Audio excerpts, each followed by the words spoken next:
बहुत पुराने दिनों की बात है। एक घने जंगल में दो पेड़ आसपास खड़े थे। एक था आम का पेड़ और एक था बादाम का पेड़। आम का पेड़ स्वभाव से हंसमुख और विनम्र था। वह चिड़ियों को अपनी शाखाओं पर बैठने देता, घोंसला बनाने देता और ताजे रसीले आम खाने को देता। वह चलते मुसाफिर को शीतल छाया देता और आंधी आती तो डट कर खड़ा रहता। परंतु बादाम का पेड़ बिल्कुल भी उदार नहीं था। वह हमेशा अपनी शाखाओं का ख्याल रखता था। वह बहुत अधिक अभिमानी था कि वह ज्यादा ऊंचा है और ज्यादा हरा भरा भी। उसने कभी भी किसी पक्षी को अपने ऊपर बैठने नहीं दिया। जो कोई भी उस पर बैठने की कोशिश करता, उसे वह उठा देता। एक दिन कुछ पक्षी बादाम के पेड़ के पास आए। बादाम का पेड़ बोला, हे, दफा हो जाओ, वहाँ उस आम के पेड़ के पास जाओ। तुम सब मेरे टहनियों पर बैठकर मुझे खराब कर रहे हो। तभी आम का पेड़ बोला, वो पक्षी केवल घोंसला बनाना चाहते हैं। वो पक्षी बहुत ही सुंदर है और बहुत सुरीले गीत गाते हैं। पता है, सब उबाऊ गीत बेसुरी आवाज में। बादाम का पेड़ आगे बोला, अब सुनो, मैं किसी को अपने पत्तों से पास आने नहीं दे रहा। वो मेरी सुंदर टहनियों को बिगाड़ देंगे। तुम उन्हें अपने ऊपर बैठने दो।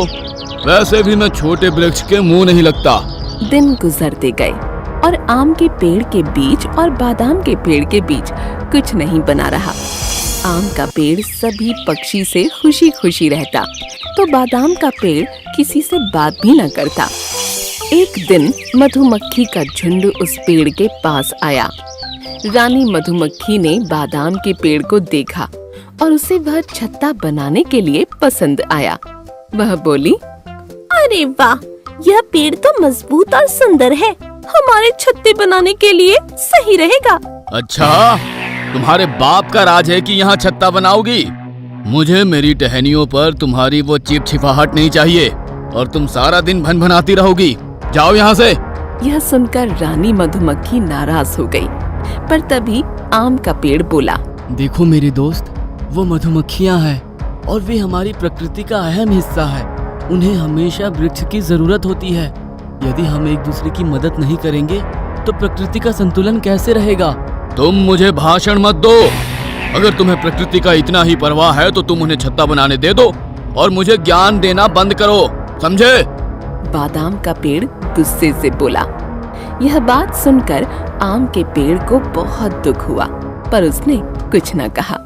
उसने मधुमक्खियों को अपने पास बुलाया और उसकी टहनियों पर छत्ता बनाने को कहा। इस पर रानी मधुमक्खी बोली, तुम कितने दयावान हो आम, हमें तुम्हारी टहनियों पर छत्ता बनाना पसंद आएगा। फिर मधुमक्खियों ने अपना छत्ता आम के पेड़ पर बनाया और वहां रहने लगी। आम के पेड़ को कोई फर्क न पड़ा उनके छत्ता बनाने से या शहद के चिपचिपाहट से। दूसरी ओर बादाम के पेड़ ने उसके पास कोई भी आता उसे भगाने लगा, उन पर डांटने लगा। बेचारे पक्षी उसके पास जाने से भी डरने लगे। कुछ दिनों बाद एक लकड़हारा जंगल में आया। उसे घर बनाने के लिए लकड़ी की जरूरत थी। उसने आम के वृक्ष को देखा और उसे काटने का फैसला किया, पर अचानक उसकी नजर पेड़ के ऊपर मधुमक्खी के छत्ते पर पड़ी। बाप रे, इस पेड़ पर तो मधुमक्खी का छत्ता है। मधुमक्खियाँ मुझे डंक मारेगी अगर मैंने इस पेड़ को काटा तो। नहीं, मुझे कोई दूसरा पेड़ खोजना पड़ेगा। लकड़हारा खुद से बोला। फिर उसकी नजर पास ही खड़े बादाम के पेड़ पर पड़ी। उसे वह बहुत पसंद आया। अरे, ये पेड़ तो आम के पेड़ से भी ऊंचा और मजबूत है। इसकी लकड़ियों से मेरा घर बहुत मजबूत और टिकाऊ बनेगा। चलो, इस पेड़ को ही काटता हूँ।